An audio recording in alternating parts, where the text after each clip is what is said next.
Hello and welcome बच्चों। तो today we are going to discuss some numericals. अभी अपन सब न्यूमेरिकल डिस्कस करने वाले हैं जो कि कल पढ़ाया था उसके ऊपर बेस्ड होंगे। ठीक है, तो सबसे पहले आप मुझे बताओ कि इसमें कितने सिग्निफिकेंट फिगर हैं। 300.00। इसमें कितने सिग्निफिकेंट फिगर हैं बताओ। तो देखो बच्चों, ये तो सिग्निफिकेंट है, नॉन जीरो हमेशा सिग्निफिकेंट होते हैं। ऑल राइट, डेसिमल पॉइंट के बाद जो पॉइंट होता है उसके बाद के जो जीरो होते हैं वो भी सिग्निफिकेंट होते हैं, तो ये भी सिग्निफिकेंट है। और दो सिग्निफिकेंट फिगर के बीच के भी जीरो सिग्निफिकेंट होते हैं। यदि ये सिग्निफिकेंट है, ये सिग्निफिकेंट है, तो बीच के जीरो भी सिग्निफिकेंट हो जाएंगे। तो ये तीनों भी सिग्निफिकेंट हो गए, ये दोनों भी। और ये T21 मतलब ये हो गए 6। तो इसमें 6 सिग्निफिकेंट फिगर हो गए। बात समझ में आ गई बच्चों? क्या ये बात आपको समझ में आ गई? Any doubt? नो डाउट ना बच्चों, इसमें कोई डाउट तो नहीं है आपको। नेक्स्ट क्वेश्चन मैं आपसे पूछ लेता हूँ। 0.00021 इसमें कितने सिग्निफिकेंट फिगर है? All non zero are significant. तो ये दोनों तो सिग्निफिकेंट है, दो तो है। क्या ये वाले जीरो सिग्निफिकेंट हैं? ये डेसिमल पॉइंट के बाद आ रहे हैं तो सिग्निफिकेंट हैं क्या?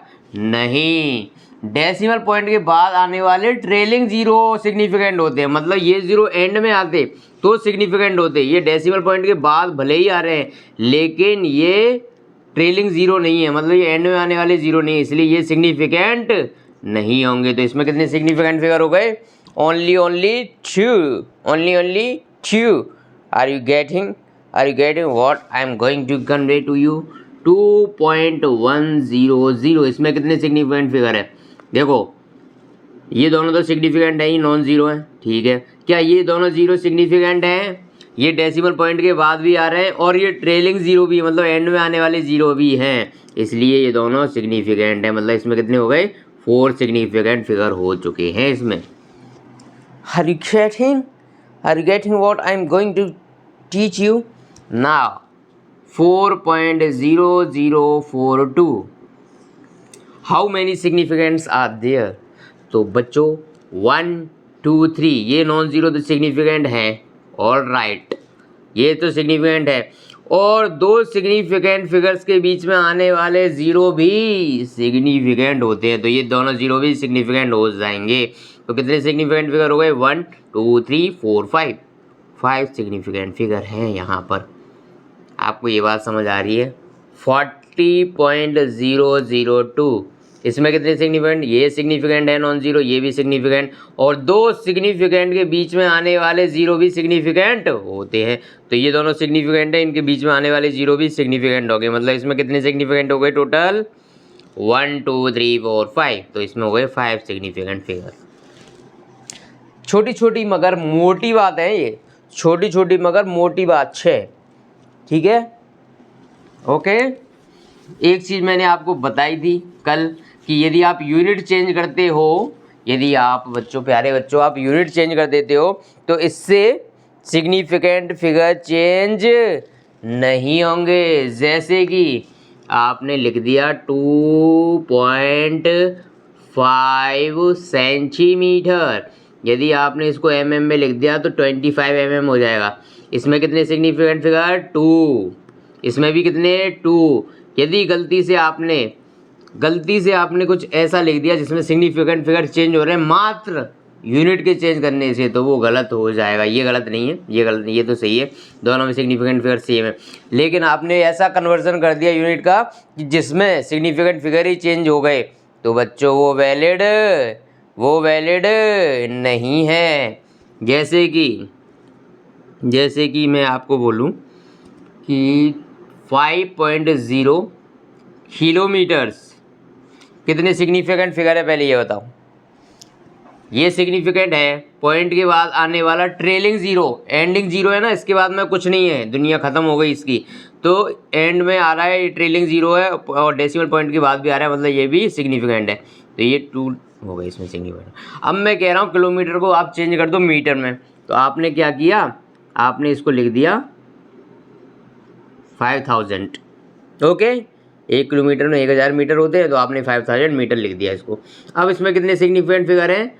ओनली ये 1 सिग्निफिकेंट फिगर है उसमें, ओनली ये सिग्निफिकेंट फिगर है। समझ में आई बात आपको? तो यहाँ पे एक सिग्निफिकेंट हो गया, तो ये पॉसिबल नहीं है। सिर्फ यूनिट चेंज करने से सिग्निफिकेंट फिगर चेंज नहीं हो सकते किसी भी हालत में। तो ये सिग्निफिकेंट नहीं है, क्योंकि ये जीरो तो सिग्निफिकेंट नहीं होंगे, क्योंकि ये एंडिंग जीरो है और पॉइंट के बाद भी नहीं आ रहे, मतलब ये एंडिंग जीरो और पॉइंट के बाद भी नहीं आ रहे। एंड के बाद, एंड में आने वाले जीरो जो कि पॉइंट के बाद नहीं है, वो सिग्निफिकेंट नहीं होते, तो ये सिग्निफिकेंट नहीं है सिर्फ एक। तो इसका मतलब इसको ऐसे नहीं लिख सकते। तो फिर कैसे लिखें? मैंने आपको एक तरीका बताया था कि 10 टू दी पावर की फॉर्म में आप किसी भी चीज़ को लिख सकते हो। तो क्या मैं इसको into 10 to the power 3 metre ऐसे लिख दूँ तो कोई प्रॉब्लम है क्या? ऐसे लिख देता हूँ तो आपको कोई प्रॉब्लम है क्या? नहीं होनी चाहिए। और 10 टू दी पावर तो कुछ भी हो वो सिग्निफिकेंट नहीं होता, सिर्फ यही सिग्निफिकेंट है। और इसमें कितने सिग्निफिकेंट फिगर है? वापस 2 हो गए। तो ऐसे लिख सकते हो आप, ऐसे लिख सकते हो, नहीं तो ऐसे लिखोगे तो गड़बड़ झाला हो जाएगा आपके साथ। Okay, now we will discuss about some other questions, some good questions. Okay, so I'll change my marker first, then we'll discuss some questions. Okay, 4.7250, आप मुझे इसको डेसिमल पॉइंट के बाद यहाँ तक 2 डिजिट्स तक इसको क्या करना है? आपको राउंड ऑफ करना है। तो आप बताओ इसको राउंड ऑफ कैसे करें? ये क्या आ गया? 5 आ गया। इसकी जस्ट बाद क्या है? 5। और 5 के बाद में कोई नॉन जीरो होता, जैसे 1 2 3 4 5 से कुछ भी होता 5 के बाद में, तो डायरेक्टली 4.73 इसको लिख देते। कब? लेकिन इसमें 5 के बाद में कुछ नॉन जीरो डिजिट होती तो। लेकिन अब तो ज़ीरो आ गया, लेकिन अब तो ज़ीरो आ गया, तो इसमें कौन सा रूल लगेगा? 5 वाला। यदि ये 5 हो और 5 से पहले इवन है तो जाने दो, ऑड है तो ब्रॉड करो। ये ऑड नहीं है ना, ये इवन डिजिट है, तो ये हो जाएगी। इसको ऐसे लिखेंगे, ठीक है? ऑल राइट, सब कुछ सही है? आपको ये बात समझ आ गई? दूसरा क्वेश्चन 7251, मैं कहता हूँ इसको 2 डिजिट तक राउंड ऑफ करो, डेसिमल पॉइंट के बाद 2 डिजिट तक। तो क्योंकि यहाँ पे 5 है और 5 के बाद में लेकिन एक नॉन जीरो डिजिट आ गई, तो अपन क्या करते हैं? डायरेक्टली 1 बढ़ा देंगे। यदि 5 के बाद में कोई नॉन जीरो डिजिट है तो 1 बढ़ाना पड़ेगा। लेकिन यदि ज़ीरो है या फिर कुछ भी नहीं है तो भी उसको ज़ीरो मानते हैं। यदि सिर्फ ऐसा लिखा होता, ये ऐसे भी लिखा होता, तो भी इसको आगे ज़ीरो कंसिडर करके चलते आप, ठीक है? मान लो आप ज़ीरो है और ज़ीरो नहीं भी है या कुछ भी नहीं है, तो आप इसको एज ए 5, सिर्फ 5 है ऐसा ट्रीट करोगे। तो अपन इवन है तो जाने दिया। यदि यहाँ पर 2 की जगह 5 होता, 2 की जगह 5 होता तो 5 से पहले ऑड, 5 से पहले ऑड आ गया तो ब्रॉड कर दिया। ऑड को कर दो ब्रॉड, ऑड को कर दिया ब्रॉड। इवन होता तो जाने देते इसको। Are you getting what I am going to say बच्चों? तो इस तरह के प्यारे प्यारे भोले भोले क्वेश्चन आएंगे। अब मैं लेके आता हूँ अपनी एनसीईआरटी, जिसमें से आपको एक बेहतरीन क्वेश्चन मैं कराना चाहता हूँ। तो मैं पहुँच गया अपनी एनसीईआरटी के पास, और जो काफ़ी किलोमीटर्स दूर रखी हुई थी मुझसे, अब मैं उसको लेके आ रहा हूँ और ये मैं आ गया आपके पास। इसमें एक क्वेश्चन है, the period of oscillation of a simple pendulum is, ये फॉर्मूला दे रखा है 2π√L/z। Okay, measured value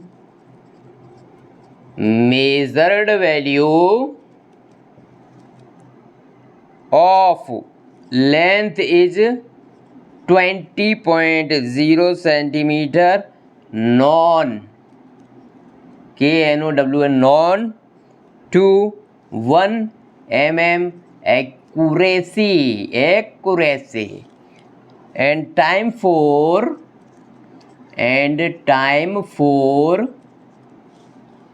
100 oscillation. Time for 100 oscillation, okay, of the pendulum question लिखाने में टाइम खराब होता है तो अगली बार से अपने इसको स्क्रीन पे शो कर देंगे, स्क्रीन पे शो कर दूंगा मैं क्वेश्चन, आप क्या करोगे डायरेक्टली वहाँ से नोट कर लोगे, नहीं तो टाइम बहुत चला। तो find to 90 second using a wrist watch, हाथ में पहनने वाली घड़ी, wrist watch of 1 second resolution, 1 second resolution. What is the accuracy? What is the accuracy in the determination of Z?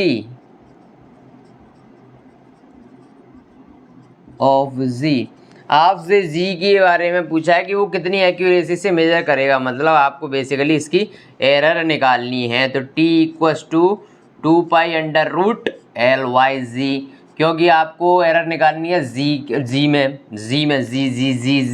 इस जी में।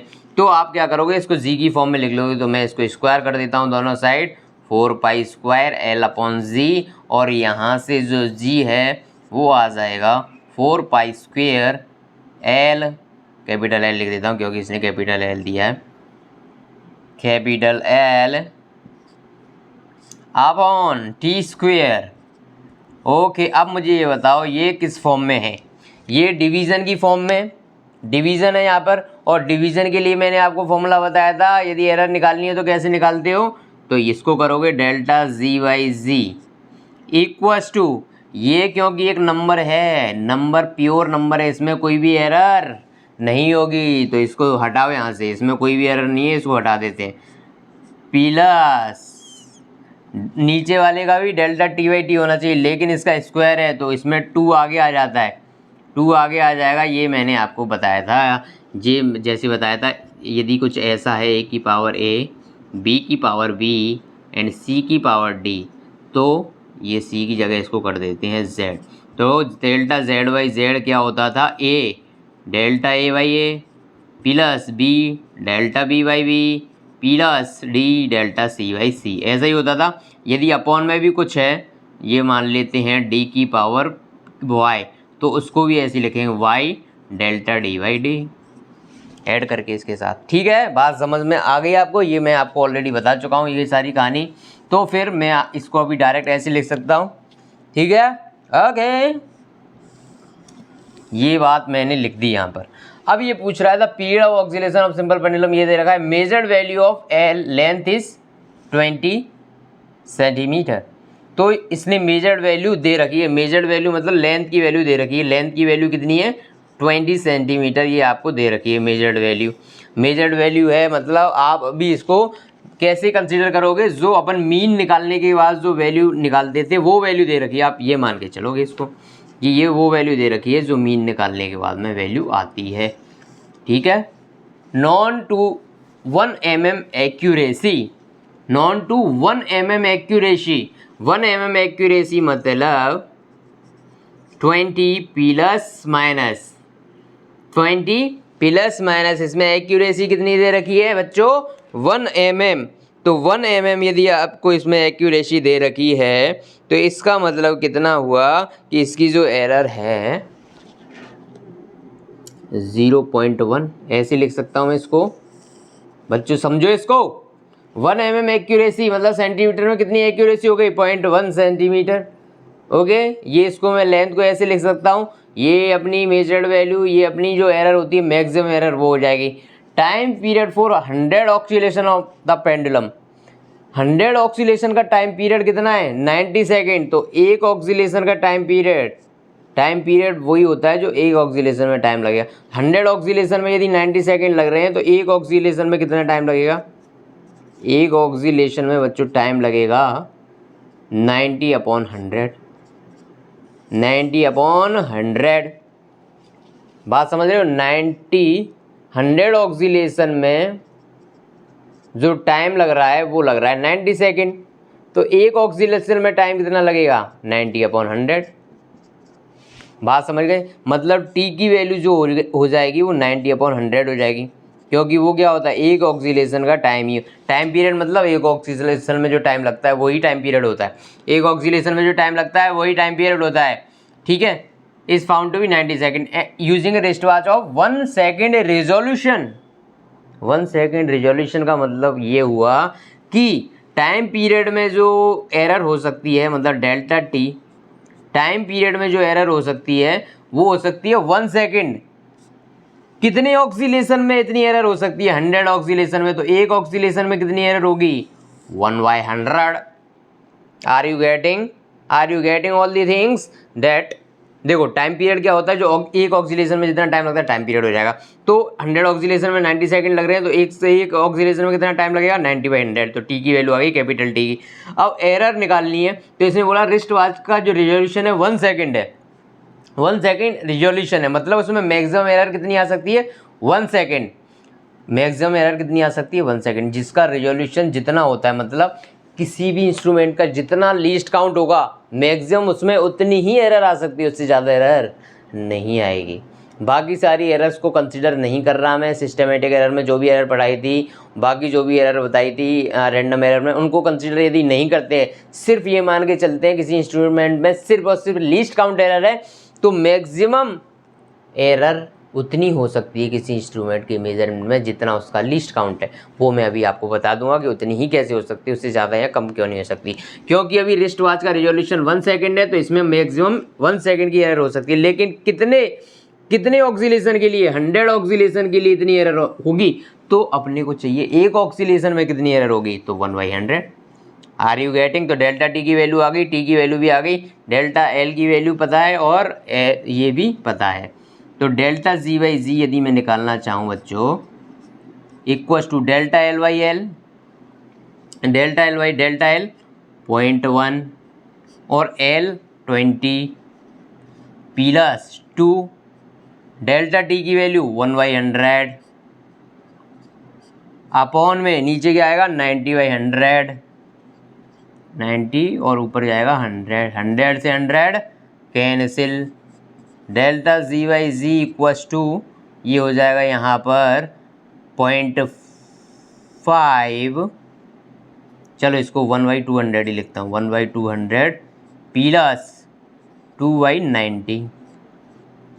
तो बच्चों जी के मेजरमेंट में जो एरर आएगी वो इतनी एरर आएगी, रिलेटिव एरर। और आपसे क्या पूछा है? एक्यूरेसी, मतलब आपसे परसेंटेज एरर पूछी इसने। आपको इसमें बोला नहीं कि परसेंटेज निकालो, लेकिन आपको जो आंसर दे रखा होगा उससे पता चल जाएगा कि क्या एरर पूछी है। तो आंसर इसमें परसेंटेज एरर के फॉर्म में दे रखा है, तो आपको पता चलेगा कि ये परसेंटेज एरर दे रखी है। यदि आपको परसेंटेज एरर नहीं दे रखी तो आप रिलेटिव एरर निकाल दोगे, ये वैल्यू निकाल के और इसका आंसर निकाल दोगे और वही आंसर होगा।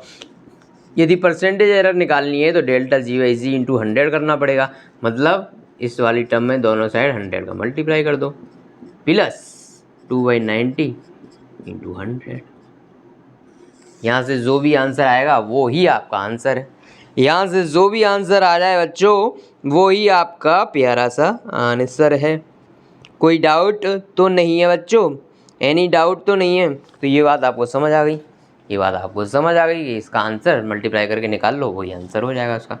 ओके, तो मैं इसको हटा देता हूँ। ये बहुत ही प्यारा क्वेश्चन है, बहुत ही प्यारा क्वेश्चन। अभी मैं आपको बताता हूँ, यदि बाकी सारी एरर नहीं दे रखी, सिर्फ लीस्ट काउंट एरर है प्रेजेंट है, तो मैक्सिमम एरर किसी इंस्ट्रूमेंट में कितनी हो सकती है। जैसे मैंने एक स्केल बनाया, ये एक स्केल बनाया 1 2 3 4 5, 1 2 3 4 5, 1 2 3 4 5, 1 2 3 4 5। अच्छा, इससे मैं किसी चीज़ को मेज़र करना चाह रहा हूँ। इसमें जो डिस्टेंस है मिनिमम मेज़रमेंट ये 0.1 सेंटीमीटर कर सकता है। आपका स्केल लेके चलता हूँ, आपने स्केल ले लिया, स्केल में मिनिमम कितना मेजर हो सकता है? 0.1 सेंटीमीटर, क्योंकि उसमें 1 सेंटीमीटर को 10 पार्ट्स में डिवाइड किया गया है, मतलब जो मिनिमम डिस्टेंस इनके बीच की है वो 0.1 सेंटीमीटर है। और 0.1 सेंटीमीटर इसका क्या है? 0.1 सेंटीमीटर क्या हो गया इसका? कोई भी इंस्ट्रूमेंट जितना मिनिमम मेजर कर सकता है, मिनिमम वैल्यू जितनी मेजर कर सकता है वो उसका क्या होता है? Least count. ये उसका क्या हो जाएगा? लीस्ट काउंट हो गया है इसका। बात समझ आ गई? ये इसका लीस्ट काउंट हो गया। अब बताओ मुझे कि ये कोई लेंथ मेजर कर रहा है, ये एक अपने पास कोई ऑब्जेक्ट है, उसकी लेंथ मेजर करनी है, जिसकी लेंथ है 2.562 सेंटीमीटर, लेकिन इसमें तो 0.1 सेंटीमीटर का गैप ही है, तो ये 2.4 के बाद बताता है 2.5, 2.5 के बाद बताएगा 2.6। बात समझ गए आप? तो ये डायरेक्ट 2.5 के बाद 2.6 ही बताएगा, लेकिन अपनी वैल्यू 2.562 है, लेकिन अपनी वैल्यू 2.562 है, तो ये तो नहीं बता पाएगा कि वैल्यू 2.562 है, ये तो 2.5 बताएगा। बस इतना आपको पता चल जाएगा 2.5 से थोड़ा सा आगे और 2.6 से थोड़ा सा पीछे, मतलब बीच में कहीं पे लाई कर रहा है, तो आपको उसको 2.5 या 2.6 कंसिडर करना पड़ेगा। डिपेंड करता है वो किस साइड आपको लग रहा है कि किस साइड ज़्यादा है। यदि वो 2.5 की साइड है तो आप बोलोगे कि वैल्यू 2.5 है, 2.6 की साइड है तो आप बोल दोगे 2.6 है। साइड का मतलब समझ आ रहा है?